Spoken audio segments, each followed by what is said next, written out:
오늘 엔지니어링 지올러지 강의 다 끝날 거예요. 그리고 다음 렉처는 초기 지중 응력이야. 자, 그래서 오늘 이거를 다 잘 마무리를 합시다. 자, 우리가 추석 갔다 왔으니까 여러분들이 또 모든 것을 포맷하고 돌아왔을 텐데 뭐 했는지 한번 다시. 소리 나오는 거야? 소리 안 나오는 것 같은데?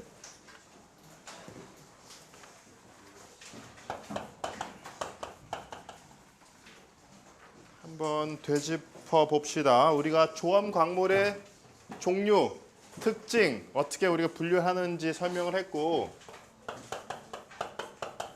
암석의 또 종류, 생성 과정, 그리고 어떠한 특징을 가지고 있는지, 그리고 어떠한 조암 광물로 구성이 되어 있는지에 대해서 설명을 했어요. 그리고 저번 시간에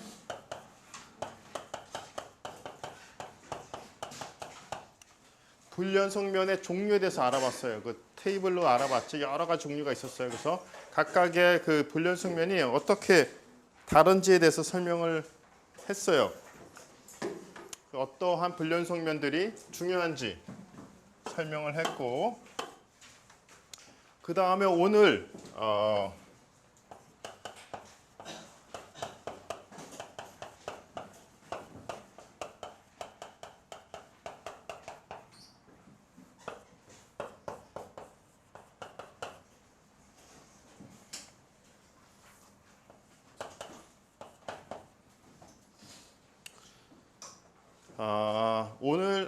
우리나라의 지질 특성에 대해서 살펴볼 거고, 그 다음에 어떠한 시험들을 우리가 수행을 하는지에 대해서 설명을 할 거예요.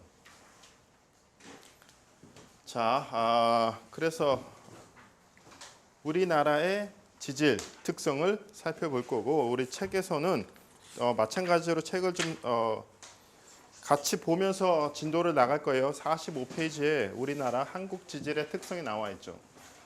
그래서 그것을 하면은 엔지니어링 지올러지 렉처가 끝날 거예요.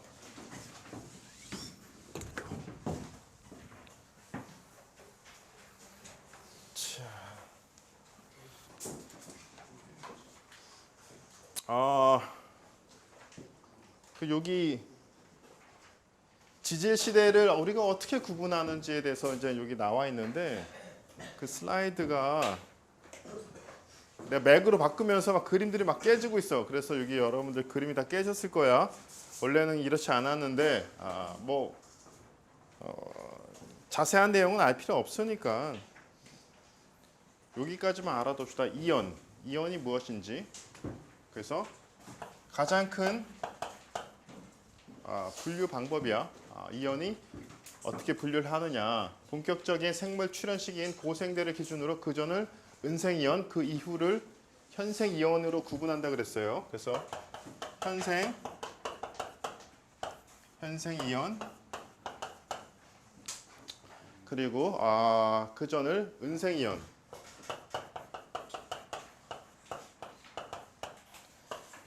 은생이온에서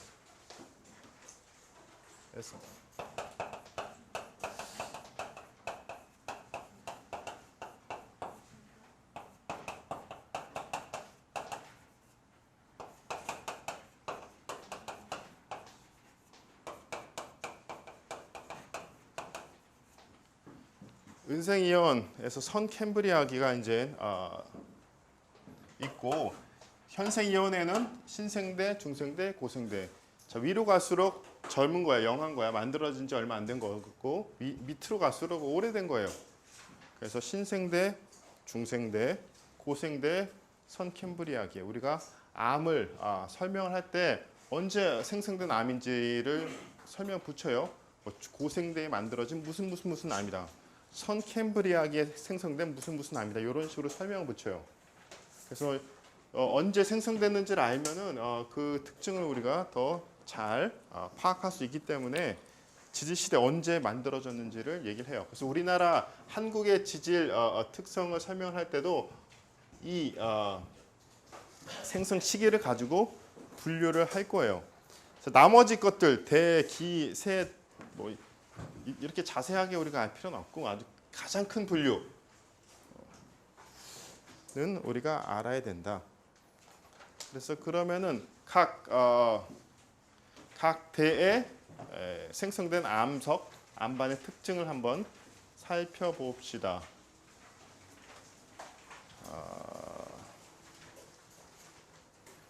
그래서 프린트하면 여기 잘 나오는구나. 내 스크린에서 이게 다 깨지는데. 자, 선 캠브리아대, 선 캄브리아대라고 써 있네. 제일 오래된 암석 암반이에요. 어떤 특성을 가지고 있느냐? 변성암인 결정 편암과 화강 편마암 이 주를 이루고 평안북도와 함경남도를 중심으로 한반도 전체에 고르게 분포하면서 기반암 역할을 한다라고 설명이 되어 있죠. 그래서 여기 평안북도하고 함경남도 이쪽이 선 캠브리아되고 암석으로 이루어져 있고 우리나라 남한에서는 경기 육계 이쪽 하고 영남 육계 이쪽이 선 캠브리아대 기반암으로 구성이 되어 있어요. 그래서 육계에 대해서는 여기 좀 이따 다시 설명할 건데 여기 육계라고 써 있는 거 보이죠? 육계가 이렇게 만들어져 있어. 그래서 뭐 꼭 이렇게 생긴 건 아니지만 여기가 경기 육계, 이쪽이 영남 육계인가? 영남 육계. 그리고 이쪽이 평안남도.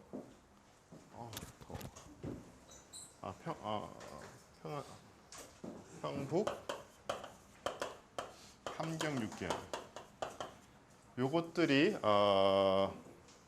선 캠브리아대 암석으로 구성되어 있다. 그리고 이것을 이루는 것은 변성암인 편암과 편마암이다. 그리고 이 중간에는 퇴적암이 주를 이루고 있어요. 퇴적암은 고생대에서도 만들어졌고 중생대에서도 만들어졌어요. 자, 고생대는 퇴적암류가 주를 이루며 평안남도와 강원도 남부에 분포한다 라고 설명이 되어 있고 중생대는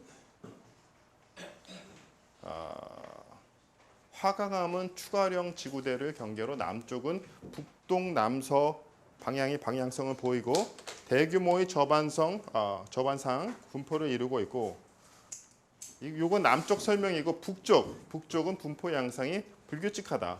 자, 그래서 이렇게 설명만 들으면 조금 이해가 잘 되지 않는 것 같아서 내가 그림을 몇 개 더 가져왔는데 여러분들은 이 그림이 없어. 지금 그림이랑 같이 보면 되겠어요. 요것이 선 캠브리아대. 선 캠브리아대가 육계를 이루는 주요 암석이라고 얘기를 했어요. 요 그림이랑 자 봅시다. 여기 경기 여기가 평북 함경 경기 영남 육계라 그랬는데 요 그림하고 요 그림 한번 비교해 봅시다. 아이고 비슷하죠? 여기가 다 육계 덩어리들이에요. 육계들은 선 캠브리아대에서 만들어졌다. 그 다음 이것은 고생대에 만들어진 암석들이에요. 다시 한번 이 설명을 볼까요? 고생대에 어떤 암이 만들어졌냐? 퇴적암류가 주를 이루며 평안남도와 강원도 남부에 분포한다. 자, 차지하는 면적은 선 캠브리아대에 비해서 훨씬 더 적어요. 평안남도하고 강원도 남부 일부에 존재한다. 이것이 고생대고 그래서 제일 덩어리가 큰 것은 선 캠브리아대야. 그러니까 굉장히 오래된 암석이야. 우리나라는 제일 오래된 암석이니까. 그 다음에 고생대, 그 다음에 중생대. 중생대는 북쪽에서는 막 흩어져 있고 남쪽에서는 여기 경상 분지 요쪽은 퇴적압류예요. 퇴적압류. 그리고 여기 그린색으로 표현된 것은 화강암이에요. 화강암. 그래서 이런 특성을 가지고 있다. 그래서 선캠브리아대, 고생대, 중생대. 요 밑에는 신생대인데 신생대에 만들어진 그 생성된 암은 굉장히 적어요. 여기 북쪽 백두산 일대하고 여기 한라산 일대 이쪽 암반만 신생대 만들어졌고 내륙은 대부분 선캠브리아대, 고생대, 중생대에 만들어졌다는 것을 이 그림을 통해서 확인할 수가 있어요. 에어컨 나온다.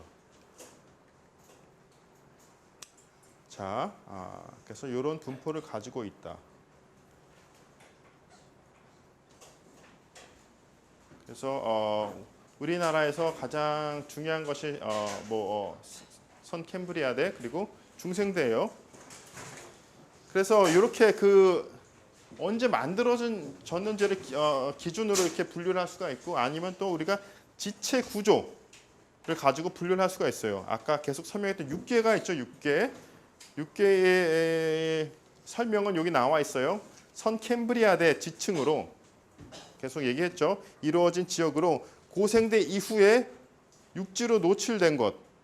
그래서 평북 6개, 함경 6개, 경기 6개, 영남 6개가 있다. 선캠브리아대 변성압류와 중생대의 관입한 화강압류로 구성이 된다. 이런 특성을 가지고 있어요. 그리고 나머지는 퇴적분지와 고생대 이후에 호수나 바다에서 이루어진 퇴적층, 중생대에서 이루어진 그 덩어리가 크다고 얘기했어요. 6개와 6개 사이의 분포, 6개와 6개의 이런 퇴적 분지가 분포한다. 그래서 6개와 퇴적 분지로 구성이 되어 있다라는 것을 알아둡시다. 그 다음에 이제 좀 더 세부적인 설명은 여기 책을 보면은 나와 있어요. 그래서 여러분들 46페이지 볼까요?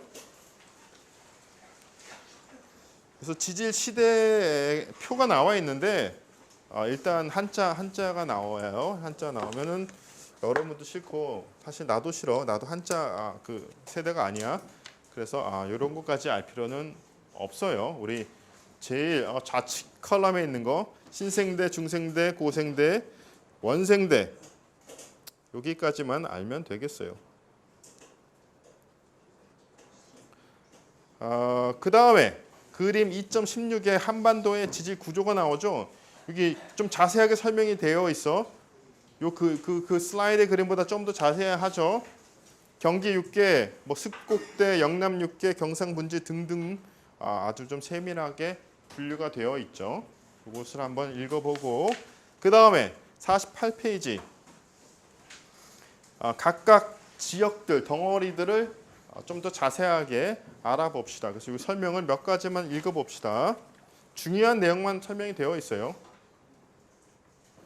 자, 그러면 다시 이 그림을 보면서 경기 6개 덩어리가 굉장히 커요. 그리고 우리가 지금 살고 있는 쪽도 경기 6개고 굉장히 큰 덩어리다. 경기 6개는 설명을 한번 읽어봅시다. 영남 6개와 더불어 한반도 선캠브리아계의 기저부를 형성하는데 대부분이 변성압류로서 주로 화강암질 편마암, 중요해요. 그래서 여러분들 산에 올라가면 대부분이 화강암질 편마암이야. 굉장히 거친 특성을 가지고 있고 조립질이에요.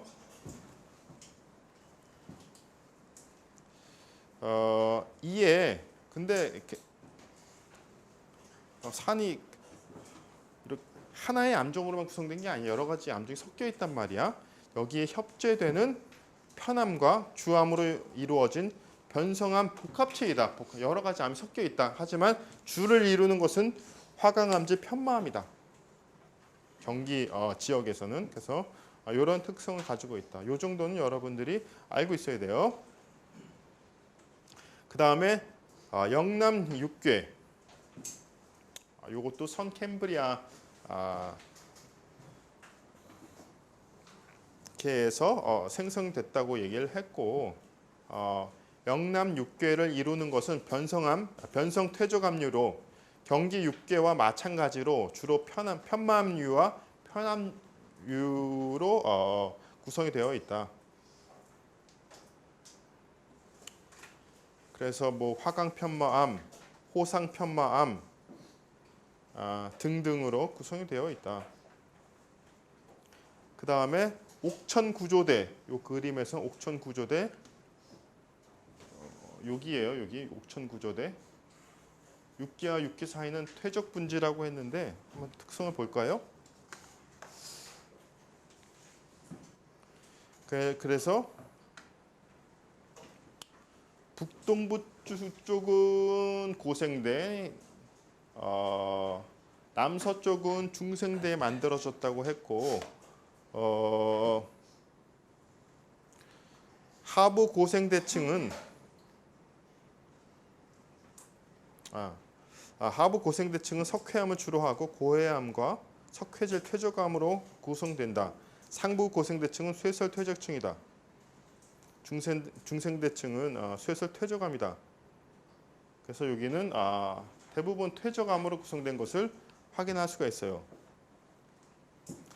하부 고생대층 이 석회암은 주로 석회암으로 구성되어 있다고 했는데 석회암은 전에 얘기했듯이 굉장히 물에 취약해 녹아버린단 말이야. 그래서 공동이 만들어질 수 있다고 얘기했죠. 그래서 이런 지역에서는 이제 우리가 시공할 때 조심해야 돼. 반대로 경기 육계 지역은 성캠브리안대에서 만들어진 화강 편마암이니까 암질이 훨씬 더 좋아요.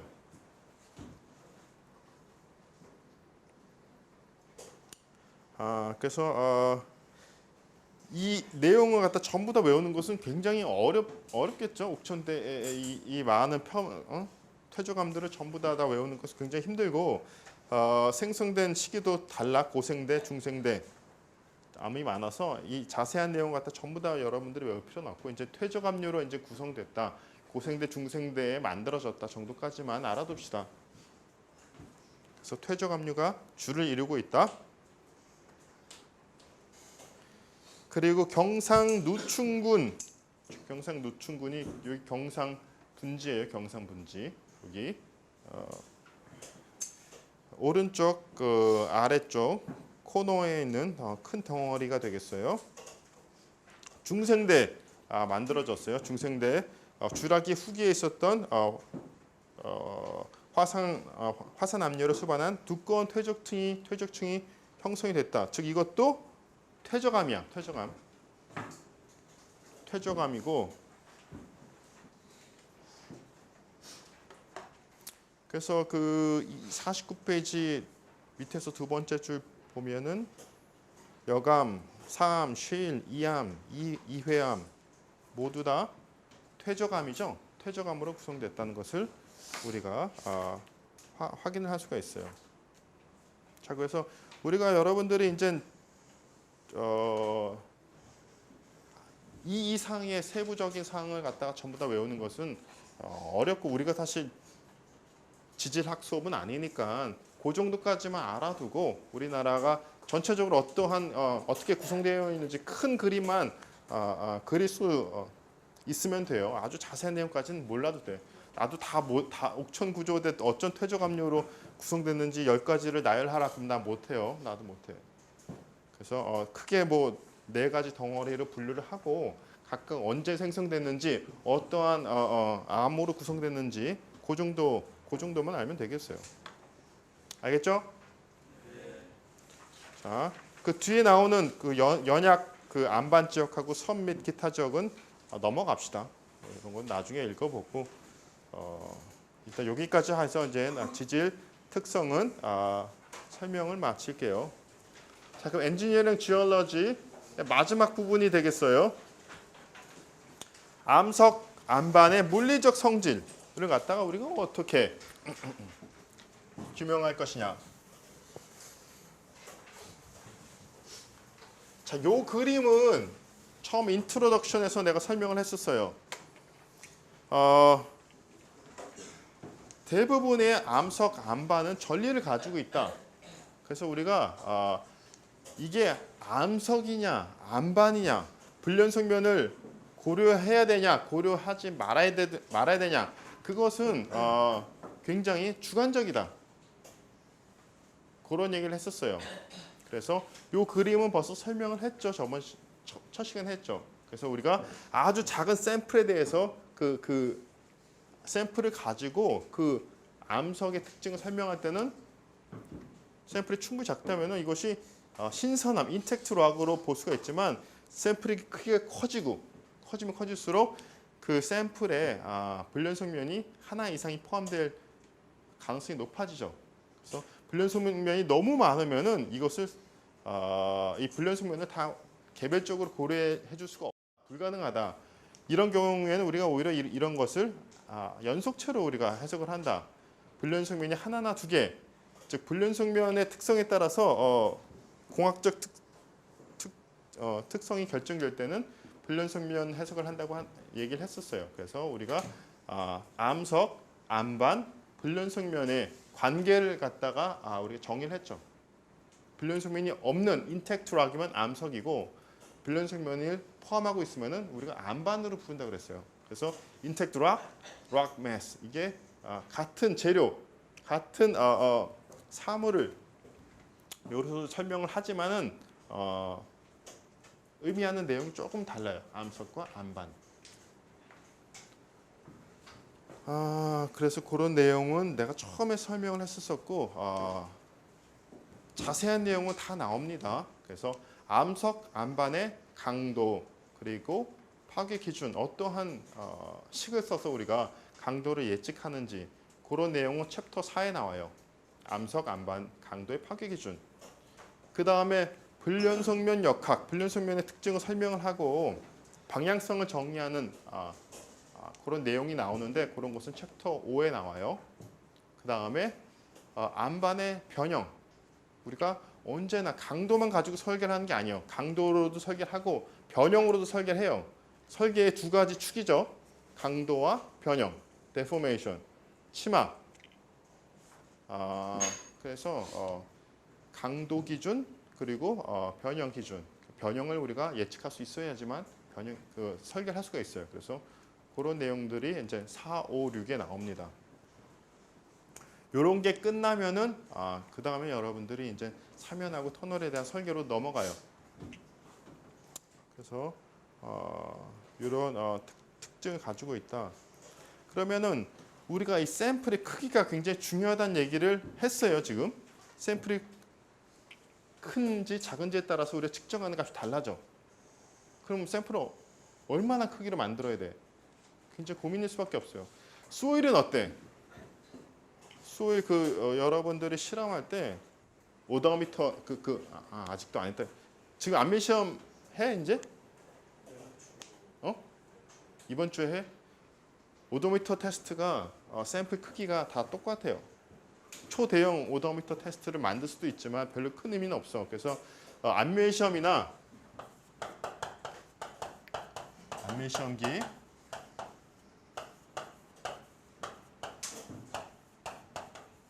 오도미터나 탐축 시험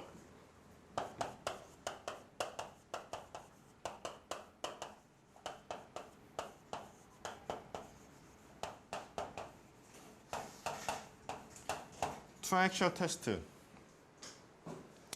이 두 가지 시험을 여러분들이 2학기에 이제 할 거예요.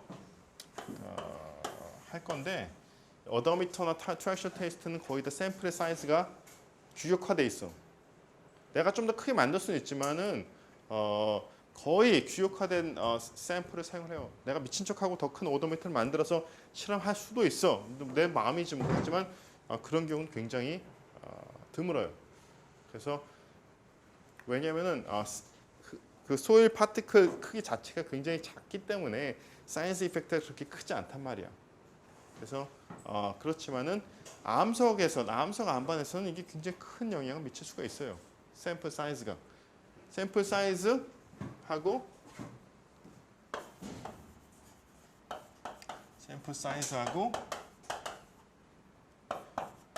불연속면의 간격 이것이 굉장히 중요한 영향을 미쳐요. 불연속면의 간격이 크면은 샘플의 사이즈의 영향을 별로 안 받겠죠. 간격이 좁으면 조밀하게 촘촘하면은 샘플의 사이즈에 영향이 더 크겠죠. 그래서 그런 것들이 그 우리가 결정해야 되는 부분이기도 해요. 그래서 이런 개념도 제시가 돼서 대표 단위 최적이다. 이것은 무엇을 보여주냐? 우리가 샘플의 최적의 크기에 따라서 그 공학적 특성이 달라진다는 거죠. 자, 불연성면이 상당히 촘촘해. 그러면은 우리가 실험하고자 하는 그 샘플의 최적이 작아지면 작아질수록 어떻게 돼서 강도가 커지겠어요? 아니면 작아지겠어요? 응? 우리가 샘플 실험하는 시료의 크기가 작으면 작을수록 강도가 불연성이 포함되지 않았을 확률이 높아지죠. 그렇죠? 이렇게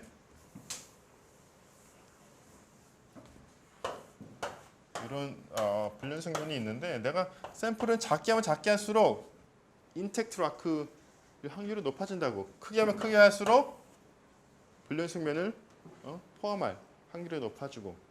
그래서 당연히 대상 최적 크기가 작으면 작을수록 어떻게 되냐? 이게 강도예요. 강도는 커져. 최적을 크게 하면 크게 할수록 강도가 작아지죠. 그러다가 어느 값 이하로는 안 떨어져. 그래서 수렴한단 말이에요. 수렴. 그때의 대상 최적 크기를 갖다가 REV, Representative Elementary Volume이라고 표현을 해요. 그래서 이런 그림을 통해서 이렇게 얘기할 수 있겠죠. 그러면은 요 정도 샘플 크기는 돼야지 우리가 구한 강도가 대표성이 있다. 이렇게 이 최적에서 우리가 강도를 구했으면 이것은 암석의 강도겠어요? 암반의 강도겠어요? 이것은 암반의 강도라고. 그렇죠? 이거는 뭐야? 이건 암석의 강도야. 암석의 강도와 암반의 강도는 굉장히 큰 차이가 있어요. 특히 불연성면이 촘촘할수록. 근데 이게 모든 암에 대해서 그렇다는 건 아니야. 경기 육계적 성캠브리아에 만들어진 아주 화강 편마암이라고 했는데 암질이 굉장히 좋아요. 이쪽 경기 육계가 어떤 그 터널 현장 가면 어떤 그 사이트에서는 아예 어떠한 서포트도 지보제를 넣을 필요가 없어. 너무너무 암이 좋아가지고 불연성면이 거의 없단 말이야. 그러면은 이게 어떻게 했어? 거의 플랫하게 나오겠죠. 그렇죠? 그런 경우도 있어. 이게 모두 언제나 그렇다는 건 아니야. 그렇죠? 암을 그 불연성면이 촘촘할 경우에 이렇게 나온다. 자, 요거는 봅시다. 대상 최적 크기를 크게 하면 크게 할수록 정수값이 커져. 이건 강도는 아니야. 어떤 값일까? 이것은 투수계수예요. 투수계수. 투수계수는 전리가 많으면 많을수록 어떻게 돼요? 커지죠. 플로우 채널이 더 많아진다는 얘기죠. 물이 암석 자체의 투수계수는 굉장히 작아. 소일이랑 달라요. 거의 흐르지 않아요. 그렇기 때문에 암석으로 가면 투수계수 굉장히 작죠. 그렇지만 전리가 많아질수록 굉장히 커지죠. 요것은 그림은 이렇게 그렸지만 이거는 아마 로그 축으로 그려야 될 거야. 이 10의 암석 자체 10의 마이너스 10승, 11승까지 가다가 전리가 많아지면은 굉장히 커질 수가 있어요. 요거는 그림은 그러니까 요것은 그러니까 대표성 있는 그림은 아니에요. 그래서 이런 특성을 볼 것이다. 이런 특성을 고려를 해서 우리가 대상 최적의 크기를 결정을 해야 된다. 그런 내용 알아두면 되겠고요. 그 다음에 암석의 기본 물성치. 이건 물리적 물성치예요. 요 다음에 강성, 강도에 대한 설명이 나와요. 공학적 물성. 우리가 설계할 때 가장 중요한 것들. 물론 요 물성들을 설계할 때 우리가 고려를 해주지만은 좀 더 펀더멘털, 훨씬 더 좀 중요한 것은 강성과 강도에 대한 물성이에요. 하지만 우리가 이런 그 값들을 통해서 강성, 강도를 갖다가 추측할 수 있어요.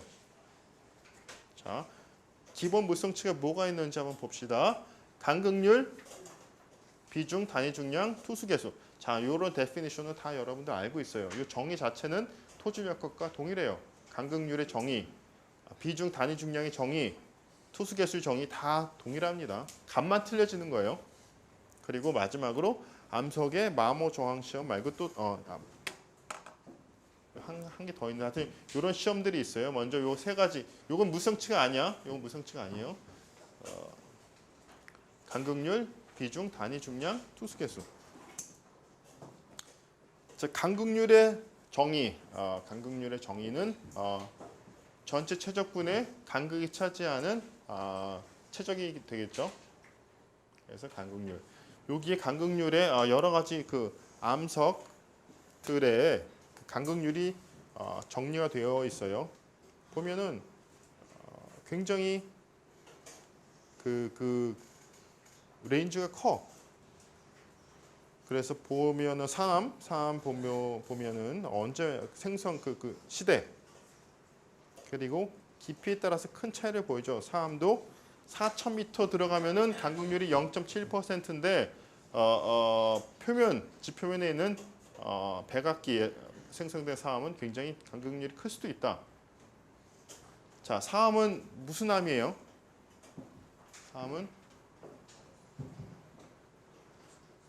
사암은 샌드스톤이야. 영어로 샌드가 락이 된 거야. 뭘까?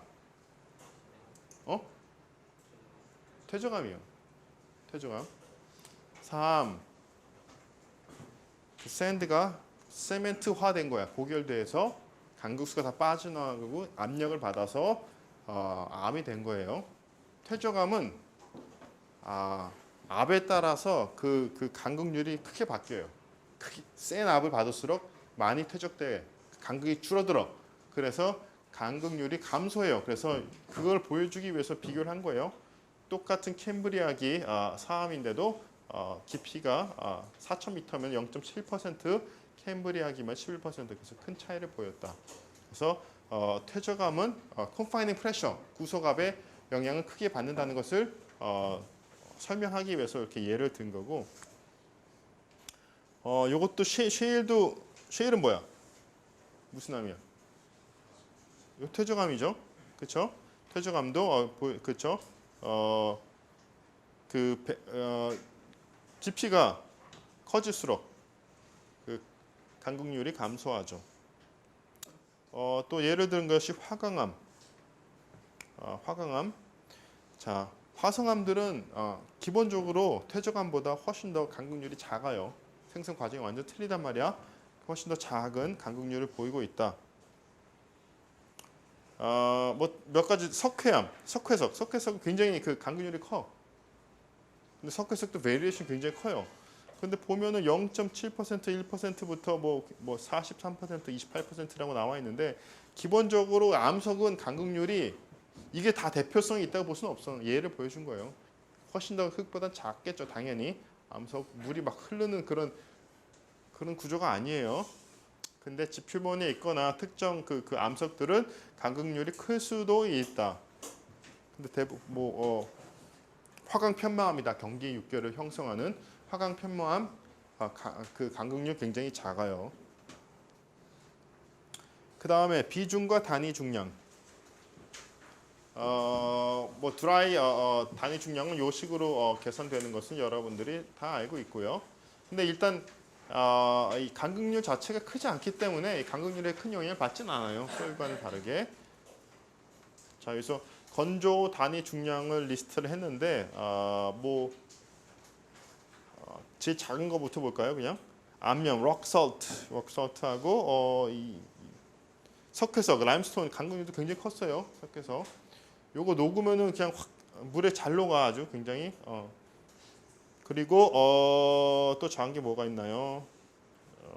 쉐일 중에서도 confining pressure 작은 경우 300m 깊이일 경우에는 건조 단위 중량이 조금 작고 1500m에서는 훨씬 더 증가하는 것을 확인할 수가 있죠.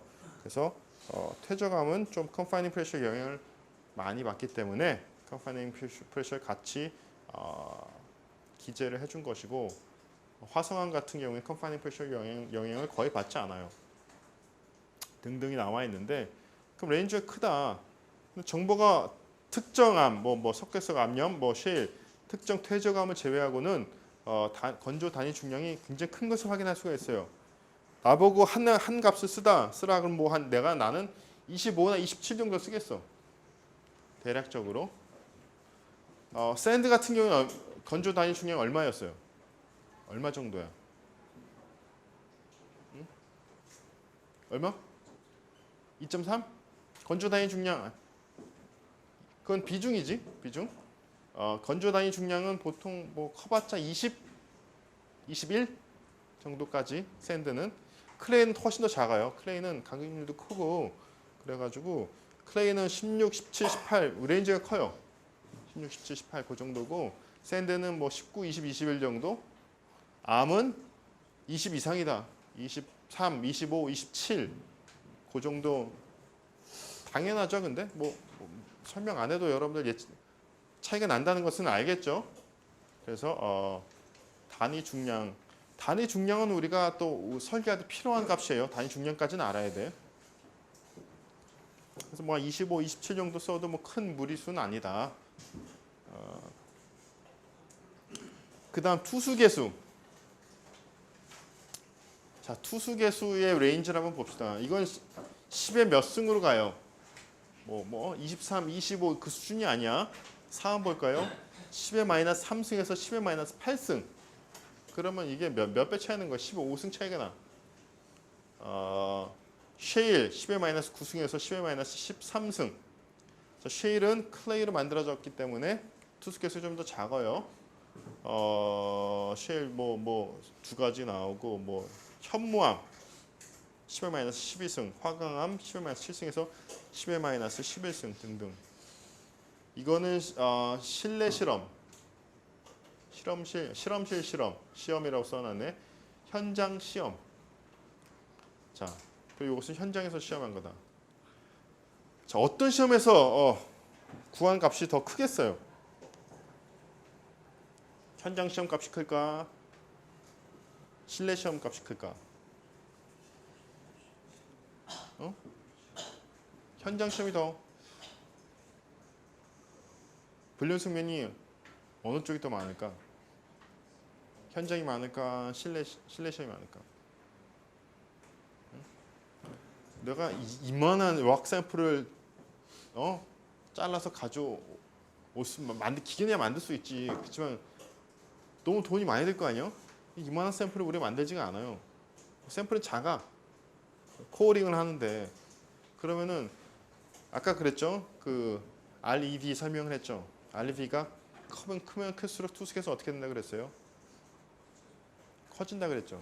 그럼 현장 실험이 REV가 어때? 무진장 크지? 그러니까 현장 시험이 당연히 더 크게 나오죠. 그렇죠? 근데 투숙에서는 정말 실내 실험에서 구하는 것이 대표성이 있다고 보기 힘들어. 특히 전리가 많은 경우에는 실내 실험으로 구하기 너무 문제가 많아요. 그래서 물이 많이 나오는 경우에는 현장 실험을 해야 돼요.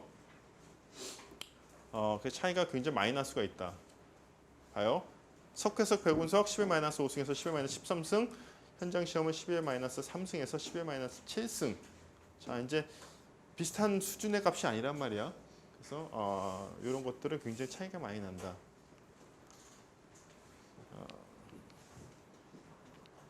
그래서 우리가 현장 시험하는 방법들은 여러 가지가 있는데 이런 펌핑 테스트를 통해서 투수 개수를 구하기도 해요. 자, 우리가 터널 설계할 때는 터널 설계를 할 때 우리가 이런 펌핑 테스트를 하진 않아. 물이 나오면 물 막으면 돼요. 그래서 이렇게 산이 있는데 산을 뚫고 가는 거죠, 터널이. 근데 여기 파세대가 있어. 파세대에서의 투수개수 구하고 싶어. 그럼 내가 이거를 100m, 200m, 300m를 뚫어가지고 코어를 떠가지고 또는 필드 테스트를 통해서 투수개수 구한다. 이거 자체가 말이 안 되는 거예요. 말이 안 돼.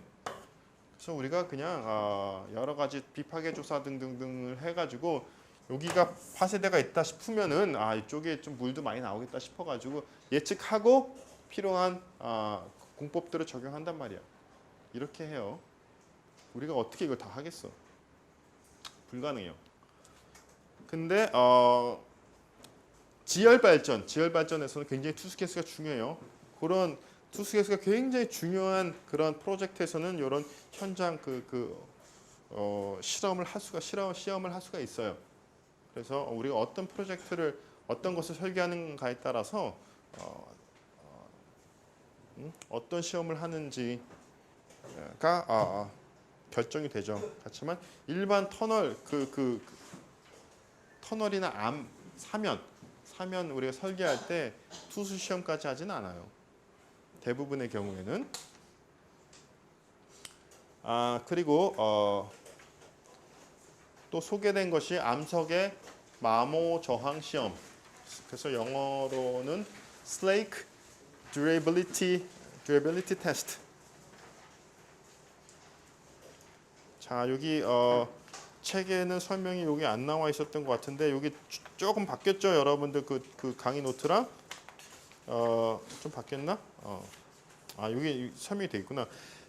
쉐일, 이 공기 중에 57페이지에 공기 중에 노출될 때 쉽게 풍화되어 자주 공학적 문제를 야기하는 것으로 알려져 있다. 그래서 이런 암석에 대해서는 우리가 마모 저항 시험을 통해서 이를 평가를 하고자 해요. 그래서 화강암에 대해서 이 실험을 하는 것은 미친 짓이야. 그래서 퇴저감 중에서도 마모에 약하다고 판단되는 위크락에만 사용을 해요. 그래서 그게 그중 하나가 쉐일이야. 그래서 퇴저감 중에서 위크 퇴저감에 주로 사용된다. 이 방법은 ASTM에도 올라가 있어요. ASTM D4644 시험법이에요. 그래서 프랭클린 앤 챈드라가 1972년에 제안했고 침수 건조 반복에 대한 저항 시험이다. 그래서 어떻게 시험하냐면은 이런 드럼 안에 암석 덩어리를 넣어요. 실험을 하기 전에 암석의 중량을 재. 그다음에 여기다 넣은 다음에 이 드럼을 돌려요. 돌리는데 회전 속도가 1분의 20회야. 1분의 20회 속도로 이렇게 돌려. 그걸 갖다가 10분간 반복해. 그러면은 덩어리가 좀 쪼개져 나가요. 특히 쉐일 같은 거는 화감 편마음 너 전혀 안 떨어져요. 100번을 돌려 1시간을 돌려도 차이가 없어요. 그래서 위크락 같은 경우에 떨어져 나간단 말이야. 그래서 떨어져 나가겠죠?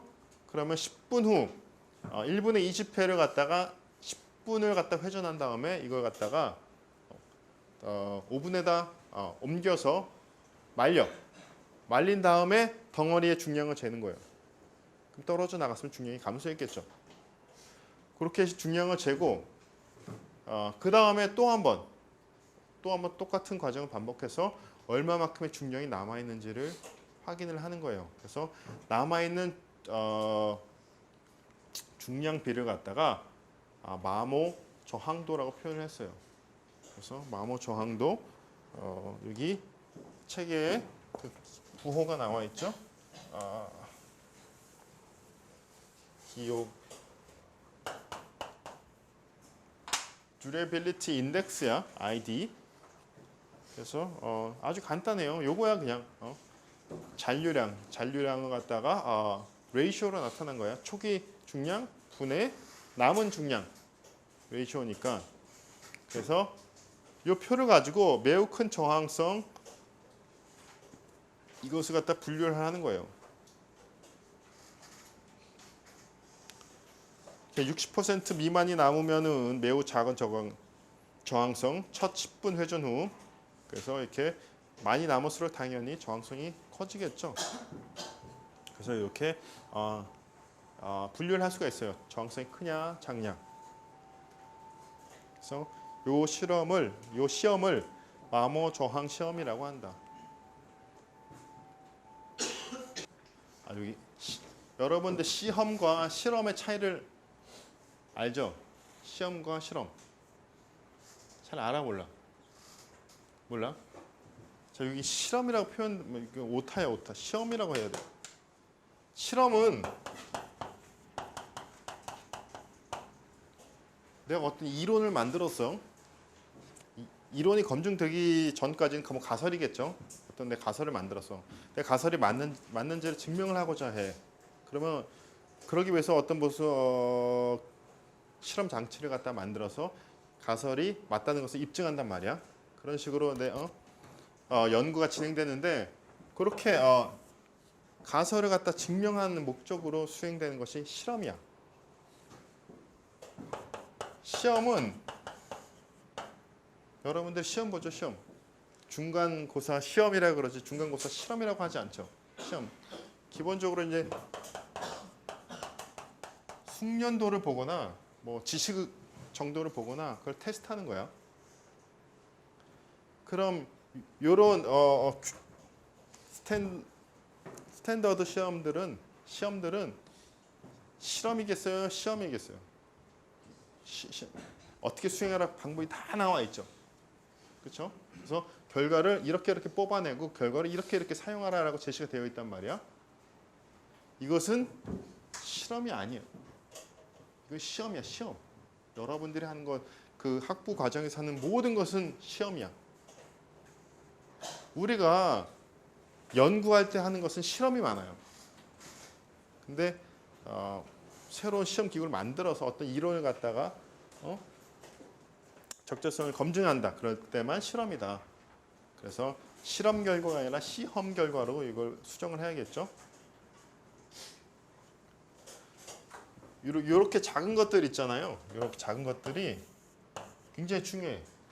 여러분들이 그 테크니컬 다큐멘트에서 실험이라는 표현을 썼다. 그러면은 바로 평가자는 여러분들의 굉장히 낮은 평가를 할 거야. 아, 얘가 시험과 실험을 모르는구나. 그러면 그것으로 여러분들의 지적 능력을 평가할 수도 있어. 그래서 이런 작은 뉘앙스들을 갖다가 잘 이해하는 것이 중요해요.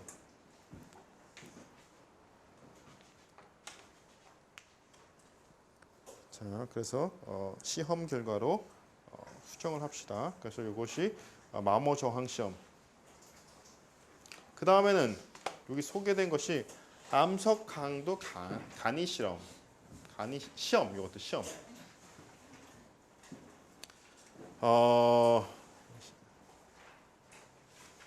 자, 우리가 강도를 측정하는 더 좋은 시험이 있어요. 더 좋은 시험이 있는데 이것은 간이 시험이야. 간이 시험. 그래서 여기 물리적 성질 그 시험에 측정하는 시험에 소개가 됐어요. 강도가 나오면은 더 이상 물리적 성질이라고 볼 수가 조금 어려워요. 이제 공학적 성질이기 때문에 강도를 왜 굳이 응용 지질학에서 설명을 했나 그런 생각을 할 수가 있는데 이것은 직접적으로 강도를 측정하는 것이 아니라 어떤 코릴레이션 경험식을 통해서 강도를 추정하는 것이니까 여기 이 챕터에 소개가 된 거예요. 점화중 강도 시험은 요 그림에 나왔죠. 이 사진 그림에 나와 있는데 이게 여기 실린더 보통 표준 암시편의 직경이 요 D가 50mm, 5cm예요. 작아. 놓고 이 양쪽에 포인트로이드를 줘서 이 시편을 갖다가 부숴 파괴시켜요. 그때의 하중을 가지고 일축 압축 강도를 갖다가 역계산하는 경험식을 통해서 그런 시험 방법이 되겠어요. 왜 이렇게 실험할까? 일축 압축 강도로 실험 안 하고 이렇게 하면은 이렇게 시험하는 법과 일축 압축 강도 실험하는 것하고 뭐가 더 쉬울 것 같아요? 뭐가 더 쉽겠어요? 응? 뭐가 더 쉽겠어? 이게 쉽겠죠. 작은 하중에서도 쪼개진단 말이야. 일축 압축 강도는 시험 터진단 말이야. 위험해. 이건 쉬워. 이거는 그냥 내가 실험할 수 있는 게 아니에요. 일축 압축 강도는 옆에 있으면 큰일 나. 하지만 이 하중과 일축 압축 강도 사이에는 좋은 커릴레이션이 있어요. 뭐 당연하겠지만 그래서 실험을 해보니까 점화중 강도 계수 간단해.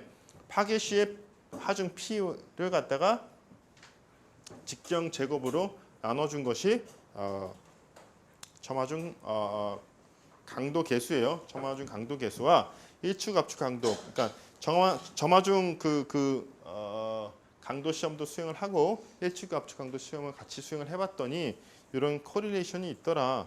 근데 이 스캐터가 그렇게 크지 않더라. 그래서 우리가 점화중 강도 실험을 수행을 해도 충분히 쓸만한 신뢰성이 있는 일축 압축 강도를 얻을 수가 있다. 그래가지고 우리가 점화중 강도 시험을 수행을 하는 거죠.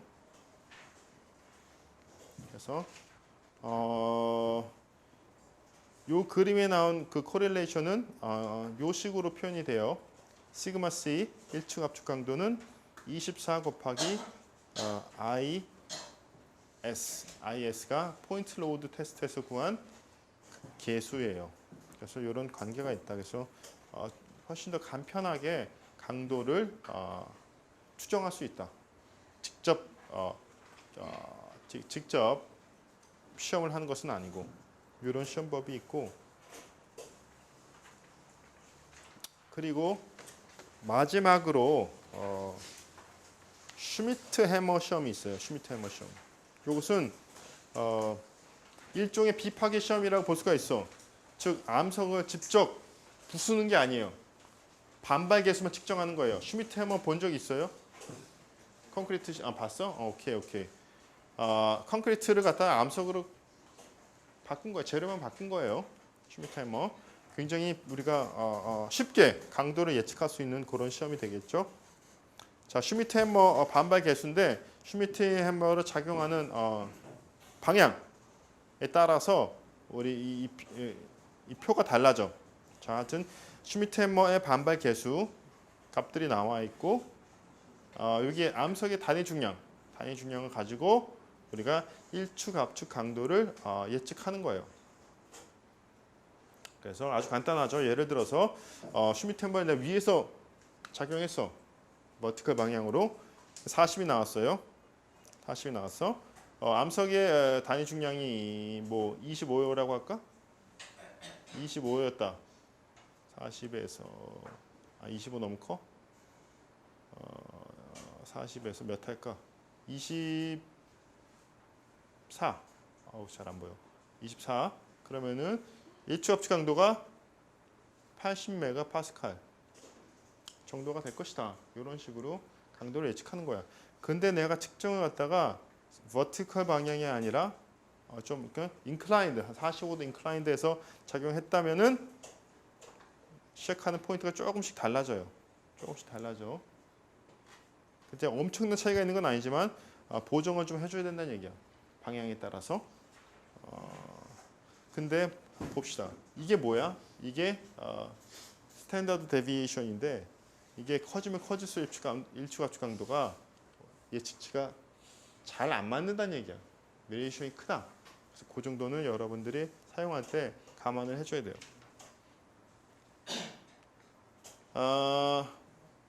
그래서 이렇게 사용을 해주면 되겠어요.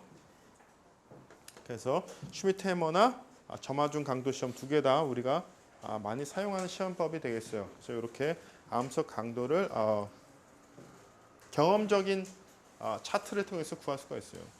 자, 이런 방법들은 이런 차트는 다 뭐예요? 경험적인 차트예요.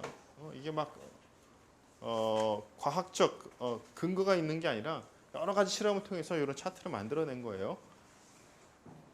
그래서 이런 실험들이 있다. 그래서 이런 간이 실험 세 가지가 소개가 됐고 기본 물성치가 소개가 됐죠.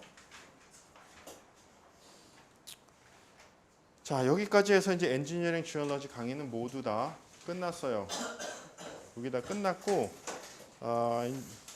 이제 책 읽는 그런 챕터는 끝났어요. 이제부터 이제 좀 더 미케니컬한 부분에 대해서 설명을 할 거예요. 그래서 나는 개인적으로 3장부터의 강의를 좋아해. 여기는 여러분들이 이제 암기해야 되는 부분도 있고 막 머리를 막 써야 되는 그런 부분은 없었어요. 이제부터 좀 더 역학적인 접근을 할 거예요. 자, 그래서 여기까지 해서 이제 요건 강의 끝났고, 그 다음에 렉처 2가 이제 지중응력이에요. 여기 그 책에서는 3장이 되겠어요. 지중응력. 그래서 소개만 할게요. 오늘은 여러분들 이 강의 노트가 없으니까 필기까지 할 필요는 없고, 지중응력. 여러분들이 지중응력에 대해서 벌써 토질역학에서 배웠어요. 저번에 내가 질문했었지.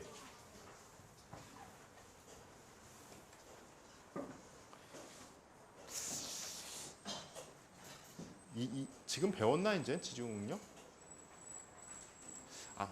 안밀하면서 이게 나오지 않나? 지중응력이. 그래서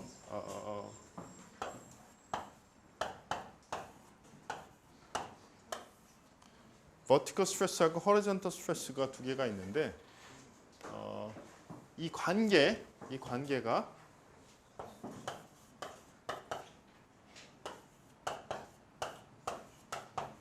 요거란 설명은 내가 앞부분에서 설명을 했었어요. K-not이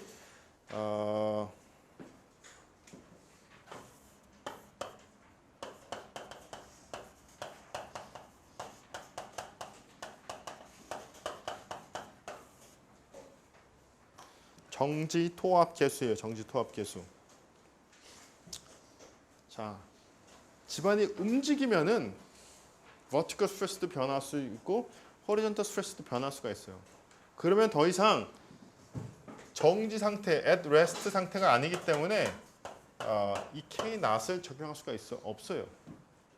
그러니까 요 부호를 쓸 때는 이게 초기 상태를 나타낼 때 요것을 이 기호를 많이 쓰죠.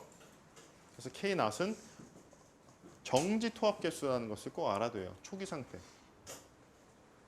그래서 K not이 구하는 것은 정말 쉽지 않아요. 왜냐하면 우리가 수평응력, 수직응력은 우리가 예측하기가 쉬워. 왜냐하면 수직응력은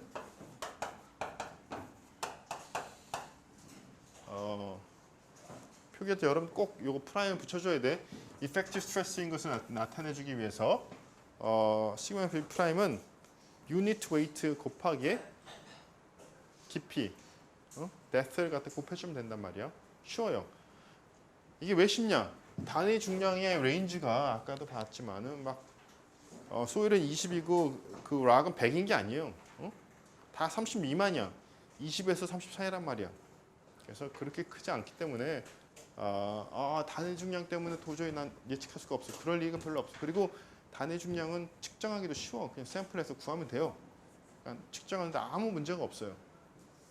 문제는 요거야. 요걸 어떻게 측정할 것이냐. 측정하기가 굉장히 어려워요. 굉장히 어렵고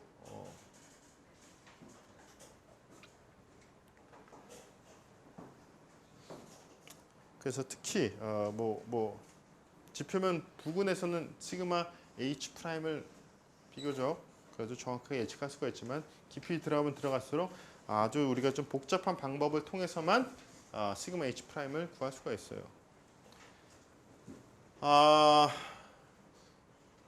그래서 토질역학에서는 여러분들이 이제 배우겠지만 K-not은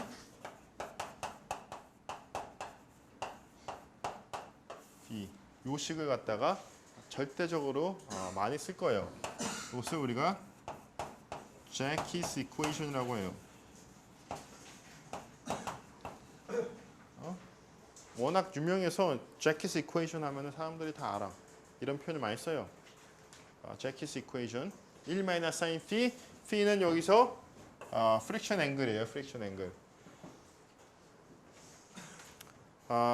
샌드에 대해서는 이렇게 써도 큰 문제가 없어요.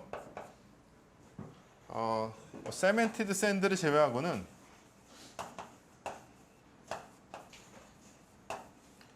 큰 문제가 없는데 클레이에 대해서는 이것을 쓰기가 굉장히 어려워.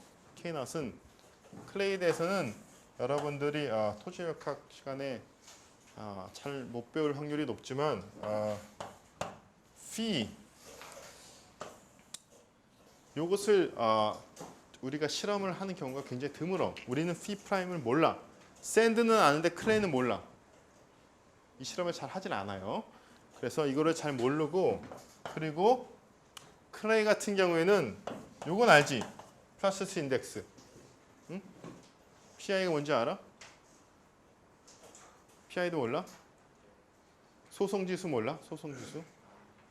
소송지수 알죠? 몰라? 뭐? RP.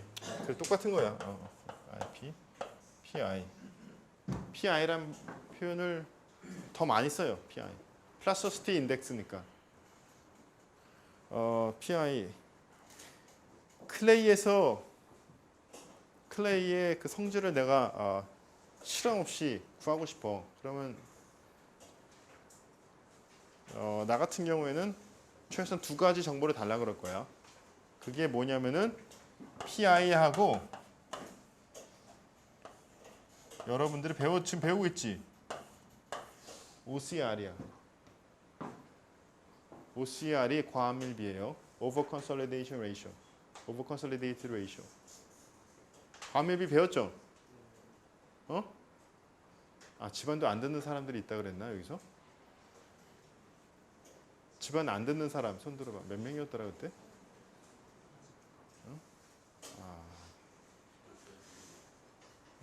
내가 적어놓고 졸업시키면 안 되는데 얘들.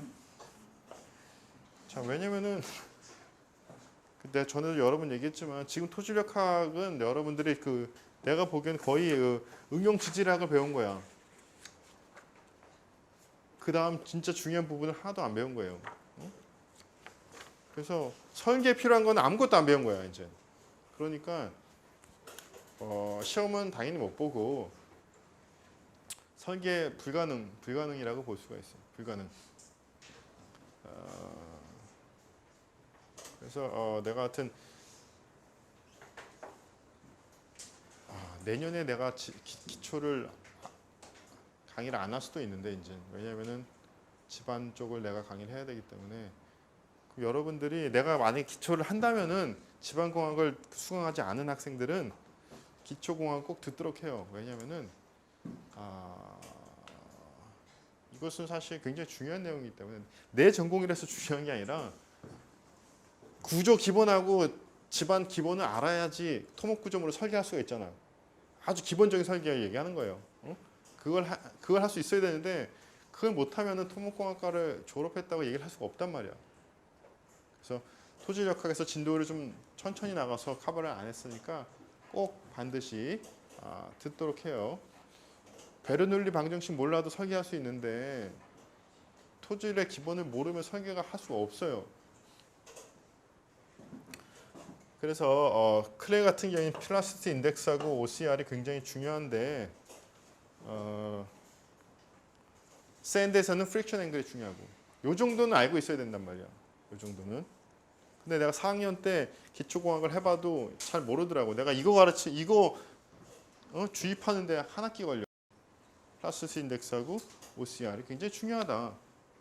이것만 알면은 내가 대략적으로 이게 어떻게 거동할지를 예측할 수가 있어요.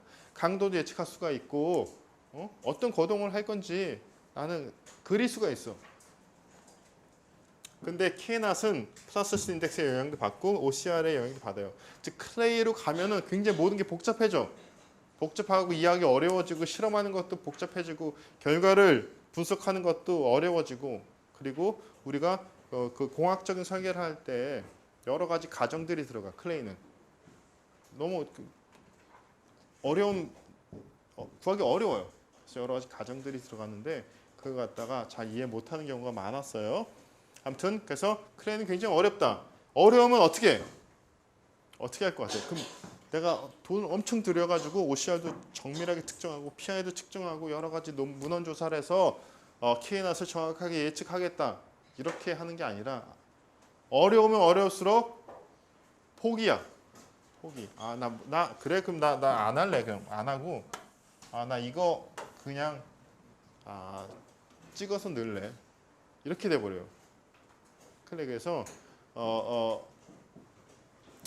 우리가 실제는 이렇게 어렵지만은 단순화 시켜서 거의 찍어서 넣어요.